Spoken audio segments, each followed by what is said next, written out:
All right, it's time now to get Tucker's take on the Week 10 slate. Former NFL lineman, current podcaster, the riveting, Ross Tucker. Speaking of riveting here, dude, Jacksonville's upset of the Bills last week. Buffalo now facing the Jets on the road. How big of a bounce-back performance do you expect from the Bills? Well, first of all, as a former Buffalo Bill, that was brutal. Yeah. It's a bad loss, man. I mean, that's going to come back to haunt them later on in the year. I absolutely expect them to bounce back against the Jets and to beat the Jets, but I don't know if they cover. And there's a couple of reasons why. Something's wrong with the Bills' offense.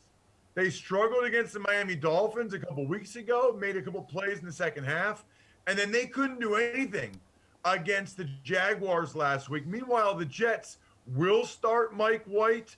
Hopefully he stays healthy and can play the whole game.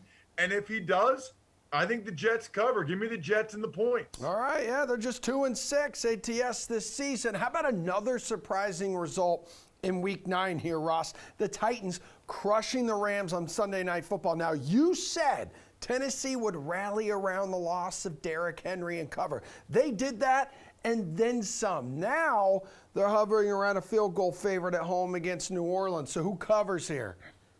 Yeah, I'm going with the Saints because there's a few reasons.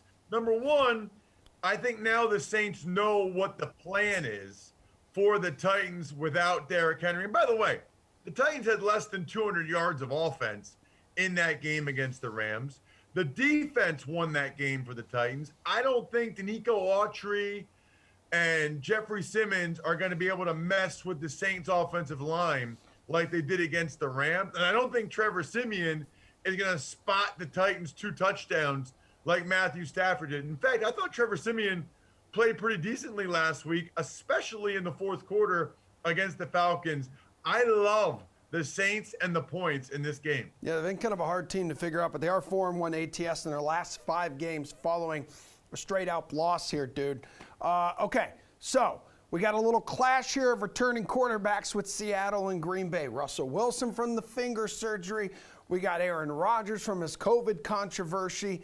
Who are you giving the edge to here? Well, in terms of a betting perspective, man, this is a stay away. There's just too many unknowns. I don't really know. I haven't seen Russell Wilson throw a football since he had this finger injury, and I don't really know what to expect from Rodgers. I guess I would say I would lean more towards the Packers and Rodgers because he hasn't been off that long, and it's not a physical injury that he's trying to come back from like it is for Russell Wilson. And, oh, by the way, the Packers are just better than the Seahawks. That helps, too. Yeah, for sure. Juicy one, too, Sunday night, man. Chiefs, Raiders in Vegas, a pivotal AFC West kerfuffle, a pair of 5-win teams. Derek Carr hitting a funk in New York, right? The same time that Patrick Mahomes regained his turnover-free confidence in Green Bay. Does Patty Mayonnaise come out on top here in the Sin City?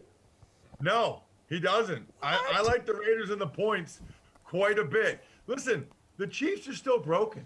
I know Patrick Mahomes made that last throw to Tyreek Hill to close out the game. That was great. That was classic Mahomes. They still only scored 13 points. And the Packers couldn't move the ball at all. The Chiefs' offense is broken. Now, of course, maybe this will be the game when they break out and score 40 points. But until they show they have it fixed, I'm not going to believe that they do. I think the Raiders had a really rough week a week ago with Henry Ruggs, everything that happened there. I think the Raiders bounce back at home. I think the Raiders win this game outright. I'll take the points, though. Yeah, Vegas 5-1 ATS in the last 6 games as an underdog. And speaking of that here, Ross, backing the underdogs, rewarding bettors last week with 10 Week 9 favorites failing to cover. Who's a dog that you like today? Well, so it kind of burned me when I picked them against the Eagles a couple weeks ago, but I am going with Dan Campbell and the Detroit Lions. What? Dude, you've done this before. Are you sure? I know. That doesn't mean, look, I got to go by what I think. And what I think is the Detroit Lions are going to keep this game close. I really do. I think that the Steelers have a tendency. Look at Mike Tomlin, right? These are always the games that Mike Tomlin loses somehow. Once a year, Once a year, they lose to a team that they have no business losing to. And I don't think the Lions are going to win the game, but I do think it'll be very competitive, very close. Lions off a bye. Everybody telling them how bad they are. Steelers had to play prime time Monday night. Kind of a 1 o'clock, we're playing the Lions. I think the Lions keep it close. Give me Detroit and the points. Yeah, they're winless, but they have not always been a bad bet this season. Good point by you. Who's a dude going off in the 1 o'clock or 4 o'clock windows? We're over in the land of fantasy now.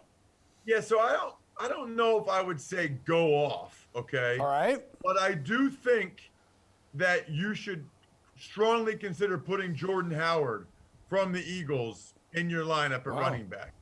17 carries last week, 71 yards. There's a decent chance he scores a couple of touchdowns. The Eagles, 2 games in a row, are pounding the rock. He's been the most productive and effective runner they have. He's playing like he's found the fountain of youth. Maybe surprise some people. Put Jordan Howard in your lineup. I also think Jalen Hurts is never a bad idea just because of the running element that he brings to the table. But a lot of people will have Jalen Hurts in their lineup. Yeah. Don't do that. Put Jordan Howard in your lineup. Yeah, Jordan Howard was on the practice squad for most of the season. Now he's got 3 touchdowns in the past 2 weeks. Let's wrap it up with Monday Night Football, featuring a divisional game between the Rams and the Niners. Both those teams coming off disappointing losses.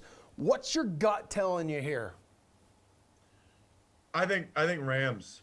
You know, I know that they got worked by the Titans, but I don't think the Niners have the interior defensive linemen that the Titans do to do that to the Rams again. And I said it earlier, I'll say it again. Matthew Stafford essentially spotted the Titans 2 touchdowns. He's not going to do that against the 49ers. And I don't know what's going on in the 49ers. It's like, think about the teams that played in the Super Bowl a couple years ago, the Chiefs and the Niners. It's like they've got some type of year-and-a-half later hangover. So I don't know what's going on, but it's not good in San Francisco. People are going to be calling for Trey Lance. Yep. People are questioning Kyle Shanahan. I like the Rams. Yeah, good call. 49ers, 0-4 ATS at home in their last 4 here. Ross Tucker, we love you. We always enjoy talking to you here, dude. We'll see you next week, okay? Sounds great. See you, Emerson.